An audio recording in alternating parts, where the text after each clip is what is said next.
Good morning बच्चों। आशा है आप स्वस्थ और प्रसन्न होंगे। और आज 24 मई 2020, देखिए समय कितना तेज़ी से गुजर रहा है। लेकिन इस समय को का नियमित रूप से हमें सदुपयोग करना है, अपने घर में रह के, और अपनी पढ़ाई पर विशेष ध्यान देना है। आपका यही लक्ष्य और उद्देश्य होना चाहिए। और सरकार की तरफ से जो कदम उठाए जा रहे हैं वो समय समय पर सराहनीय कदम हैं। आप लोग जो हैं घर में रह के ये पढ़ाई करते रहें और अपनी पढ़ाई पर मन लगाएं सारे बच्चे। लेकिन मैं एक सूचना आपको दे रहा हूँ कि आप लोगों ने जो है कल जो प्रश्न मासिक मई माह का मंथली टेस्ट लिया गया, उसमें कुछ ही बच्चों ने मुझे आंसर भेजे हैं, जो कि बहुत दुख की बात है। और जितने वीडियो मैं आपको भेज रहा हूँ उसमें कुछ ही बच्चे देख पा रहे हैं उसको। ये भी गलत बात है। सारे बच्चे अगर उसको प्रयास करें, देखें, समझें, पढ़ें, तो वो निश्चित रूप से आपकी समझ में आएगा। तो अब देखिए प्रश्नावली 4.3 का पहला सवाल है। देखिए 4.3 प्रश्नावली, प्रश्न नंबर 3 का पहला पार्ट क्या कह रहा है? निम्न समीकरण के मूल ज्ञात कीजिए। ये दे रखा है, पहला पार्ट है x माइनस 1/x बराबर 3। x बराबर नहीं है 0 के, मतलब x का मान 0 नहीं होना चाहिए। तो ये समीकरण दिया हुआ है x माइनस 1/x बराबर 3। तो x में से 1/x को माइनस करो, जैसे घटाते हैं, तो x का गुणा x से x into x square minus 1 सारे का बट्टा x बराबर 3। अब इस x का गुणा 3 से हो जाएगा वज्र गुणा, तो ये हो जाएगा एक्स स्क्वायर माइनस 1 बराबर 3x। अब इस 3x को बराबर के इधर ले आओ, अपनी जगह में मध्य पद में लिख लो उसको, तो 3x इधर आएगा तो उसके चिन्ह भी बदल जाएंगे। तो एक्स स्क्वायर माइनस 3x और माइनस 3 बराबर 0। अब ये द्विघात समीकरण है, और इस द्विघात समीकरण को आप द्विघाती सूत्र का इस्तेमाल करके हल कर सकते हैं। कोई भी द्विघात समीकरण है उसको हल करने की मैंने विधियां बताई हैं आपको, गुणनखंड विधि बताई, और ये पूर्ण वर्ग बना करके, और ये तीसरी विधि है आपके पास द्विघाती सूत्र, या जिसको हम श्रीधराचार्य सूत्र भी कहते हैं, उस विधि से हम कर सकते हैं। तो देखिए अब हम डायरेक्ट लिख रहे हैं, a माने एक्स स्क्वायर का गुणांक, एक्स स्क्वायर का गुणांक 1 है तो a is equal to 1। b माने x का गुणांक, तो x के साथ ऋण 3 का गुणा है तो b इज इक्वल टू -3, और c इज इक्वल टू -1। ये आ गया। अब हम पहले विभक्ति कर का मान निकाल के रख देते हैं, B square minus 4ac is equal to, मान रखेंगे -3 का स्क्वायर माइनस 4 इंटू ए माने 1 इंटू सी माने -1। तो ये -3 का स्क्वायर प्लस 9, आइए देखो माइनस माइनस का प्लस हो गया, 4 एकम 4, 9 और 4 13। देखो 13, बी स्क्वायर माइनस 4ac का मान 13 आया, जो कि 0 से बड़ा है। तो समीकरण के मूल निश्चित रूप से वास्तविक होंगे। तो अब द्विघाती सूत्र का इस्तेमाल करेंगे, हम द्विघाती सूत्र का उपयोग करेंगे। द्विघाती सूत्र है x is equal to minus B plus minus under root of B square minus 4ac सारे का बट्टा होल अपॉन 2a। मान रखेंगे, ये माइनस तो है ही यहाँ, और b का मान -3 है तो -3 आ गया b की जगह में, plus minus B square minus 4ac का मान यहाँ से 13 आया, तो under root 13 upon 2a, 2 into 1, तो यह आ गया 3 plus minus under root 13 upon 2। तो दो मान हो जाएंगे, एक बार प्लस ले लेंगे, एक बार माइनस ले लेंगे। तो x is equal two plus लेने पे ये हो जाएगा 3 प्लस अंडर रूट 13 अपॉन 2, और दूसरा मान हो जाएगा x का, x is equal to 3 minus, दूसरी बार माइनस ले लेंगे, अंडर रूट 13 अपॉन 2।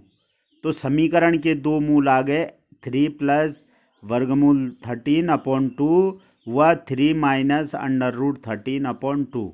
इस तरह से इस समीकरण को हल किया जा सकता है।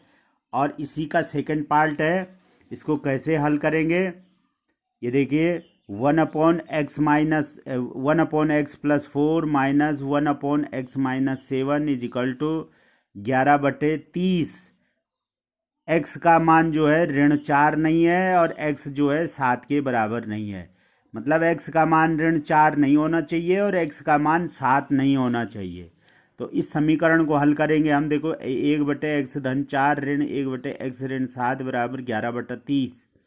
तो हरों का लॉस ले लिया हमने, हरों का लॉस हरों का गुणनफल x-4 इंटू x-7, x-4 का भाग दिया इसमें तो x-4 कट गया, x-7 बार गया, x-7 से उसी के अंश को गुणा कर देंगे, तो x-7 से 1 को गुणा किया तो x-7 आ गया।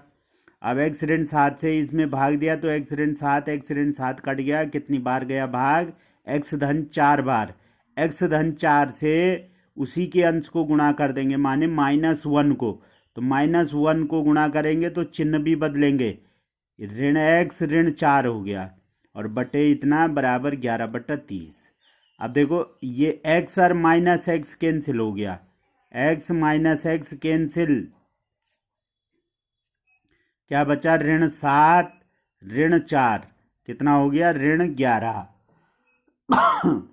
-7 -4 -11 बटे x-4 और x-7 को गुणा करेंगे तो x से इन दोनों को गुणा कर दो, x से x को गुणा किया x², x से -7 को गुणा किया तो -7x, +4 से इन दोनों को गुणा किया तो 4x -4x और धन ऋण का ऋण 4 सता 28, -28 बराबर 11/30। अब देखिए ये आ गया -11/x² -7x धन 4x कितना हो गया, -3x और -28 बराबर 11/30। अब देखो दोनों पक्षों में ये 11 और 11 कट गया, अंश में ये है ना, ये 11 और 11, तो 11 से ये 11 कट गया, -11 कट गया कितनी बार, -1 बार, तो ये इधर बच गया -1/x² -3x -28 बराबर इधर हो गया 1/30। वज्र गुणा कर लेंगे, इसका गुणा 1 से हो जाएगा और 30 का गुणा यहाँ -1 से हो जाएगा, तो ये इसका गुणा 1 से होगा तो यही आ जाएगा x² -3x -28 बराबर 30 × 30 और धन ऋण का ऋण 30 को बराबर से इधर ले आएंगे तो इधर 0 रह जाएगा, तो ये और इसका चिन्ह बदल जाएगा, तो ये हो गया x² -3x -28 धन 30 बराबर 0, तो ये हो गया x² -3x धन 2 बराबर 0। ये द्विघात समीकरण बन गया है।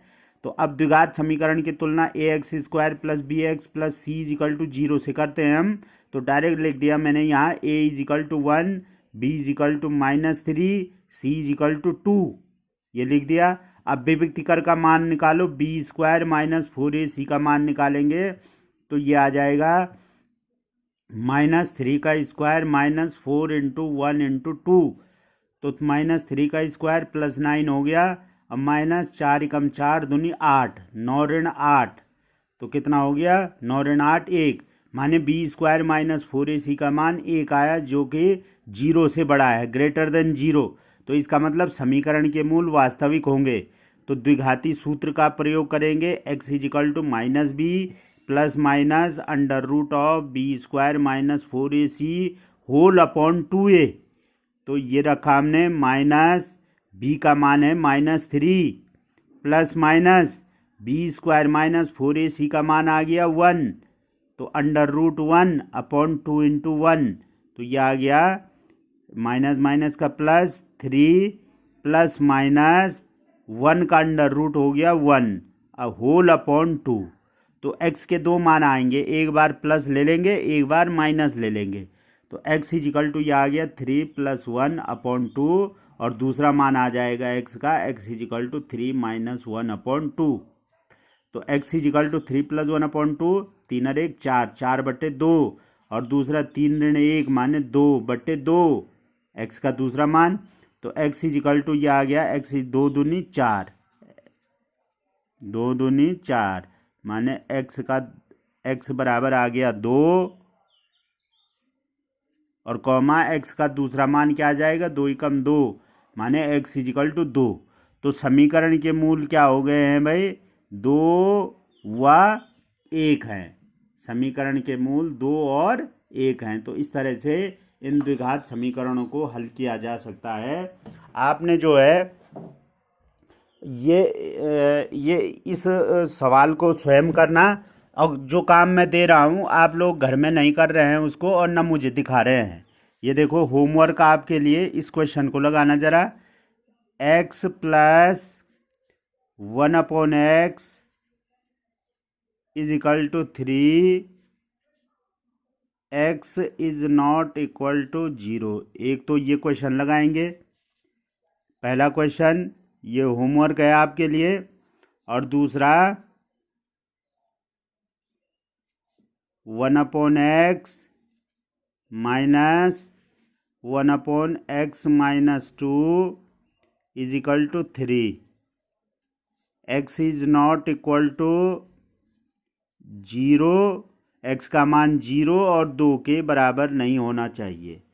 तो ये दो क्वेश्चन आप करके और मुझे शाम तक मेरे नंबर पर सेंड करेंगे कितने बच्चों ने इसको हल किया है, ये मैं देखना चाहूँगा। और कितने बच्चे पढ़ाई कर रहे हैं घर में बैठ के।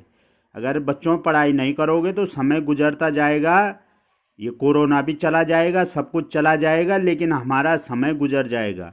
इसलिए इसका इस्तेमाल करना सीखो और घर में बैठो और घर में रहते हुए पढ़ाई करो ध्यान से। ठीक है, थैंक यू।